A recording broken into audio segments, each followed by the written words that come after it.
Welcome back to another episode of the Casey Campbell Podcast. Casey Campbell with you, of course. We're continuing our boys and girls KLAA basketball preview, and we are pleased to be joined by the boys basketball coach at Livonia Franklin. That, of course, is TJ Hurley. How's it going? It's going good, man. Really excited for the season. How's everything for you? It's going well. Let's talk about how excited you are to start the season. I know you've had a couple practices in, maybe a scrimmage coming up. But overall, just talk about, and we're back.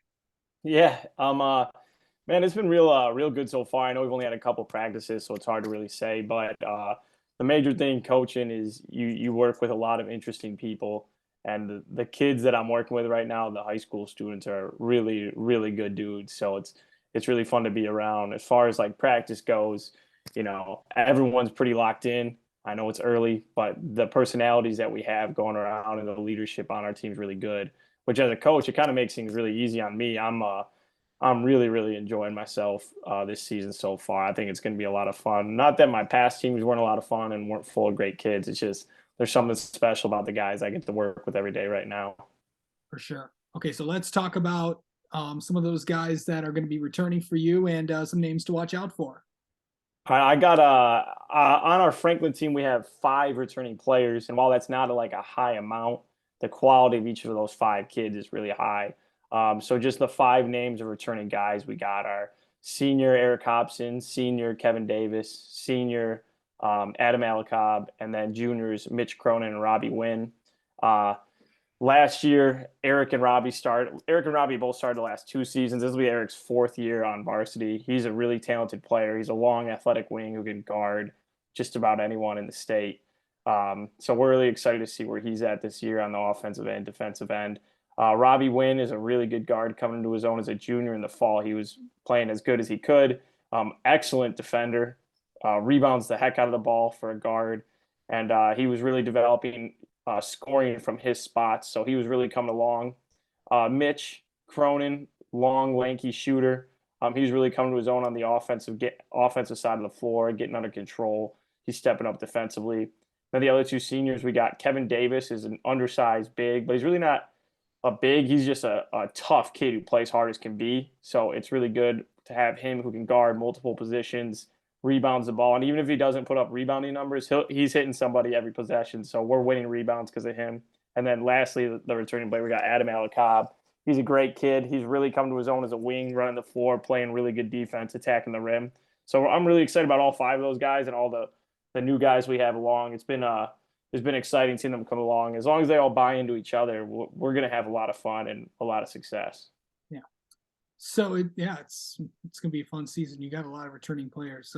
When you look at where your team is at now, where do you think how would you assess that? Because here's the thing, we're going to have less practices, so the season's going to kind of start a little earlier. So and then also conference play. We'll get to that later. But overall, what do you think about your team right now? Yeah, I think that's a good point you made.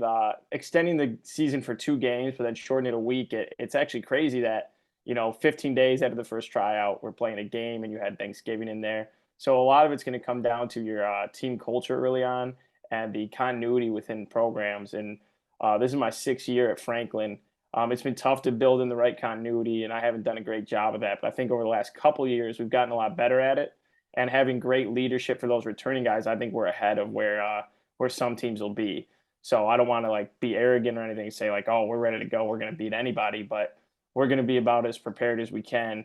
And if we're not prepared, it's definitely on the coaching side. The players we have, they're ready to go. They're working hard. So I think because we're returning 5 guys going into the season, we have a chance to win a good amount of games this year.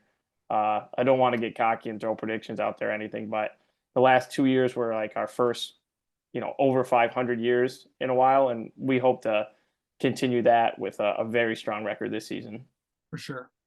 So let's talk about your side of the league so far. I mean, the KLAA East is going to be is going to be pretty tough. I mean, not as tough as the West is going to be, but the East is going to be solid. Lots of solid teams. Obviously, Belleville and Dearborn are going to be at the top, but overall, it's one of those anybody can beat anybody years. Yeah, that's true. I think when you look at the league top to bottom, there's not a lot of separation. So, even with where the standings are going to end up on the season, that we could see a team that might finish sixth in the league that could really compete or beat the teams at the top. There's really good coaches throughout the league, so every team comes in prepared, which is a really exciting thing to get to play against. They prepare for your game plan. They prepare for the way your team runs. They prepare for your individual players. So it's a really great experience, and it preps you up for the playoffs. Um, so yeah, it's a gauntlet throughout the conference play. We we hope to finish towards the top, obviously, and we'd like to. We just had KLA media night, and the coaches poll put a 7 of 8. So Yeah. hopefully we can use that as a little bit of motivation and take it seriously. But we really hope to outplay those expectations. Okay, so when we get to conference play, I also know. Well, also let's talk about non-conference play. And you've got a pretty good schedule for the December slate. Yeah, we're excited for December. Early on, there's some teams that we're not like super familiar with. We played Clarenceville first. They've had some talent the last couple years. We played them in summer games and things like that. So I'm not sure what to expect out of them, but we're excited. We get to play Plymouth Christian Academy. I don't know if you've talked to them much, but they have some players, man. They got Jordan Scott, who's an excellent guard. We're excited to see how we can handle him. He has extra players with him. It's not like it's just him or anything. And then we go through December. We end December in a showcase against Harbor Springs. I have no idea anything about them quite yet. We play Northville, who's really good this year. We're really excited about that. They're deep. They're well coached. They got some talent. And then we even start January with Detroit Loyola, who we're excited to play. So those are just some of our games that we got in December, early January. So we want to get tested early, find some adversity early to find our mistakes, really expose what we're not doing well so we can get better towards the end of the season. Yeah, because conference play is literally going to be right around the corner. Mm-hmm. Um, and then just overall, just what do you want to see out of your team these first few games? Because the season's going to start literally next week. Yeah, the first few games, obviously you want to see wins. You're going to say that thing, but it's more important the way we're winning or the way we're losing, the way we're playing. We need to see all of our guys individually gel with each other. Don't think of ourselves as five individuals on the floor, but we really need to work as a cohesive unit on both ends. If we see that, we got talent this year that can keep up with anyone. So we really got to make sure that we're sharing the rock, playing team defense, doing things the right way. That way it carries over throughout the season because obviously, like you keep mentioning, the conference play, it's going to be tough. If we're not a cohesive unit by December or by the end of December, we're going to be in a lot of trouble. So early on, we're really looking at the way we're playing, the way we're defending, running the floor, communicating. Those kind of things are going to be really important. Sounds good. All right. TJ Hurley, thank you so much for talking with us. Best of luck this season for the Patriots.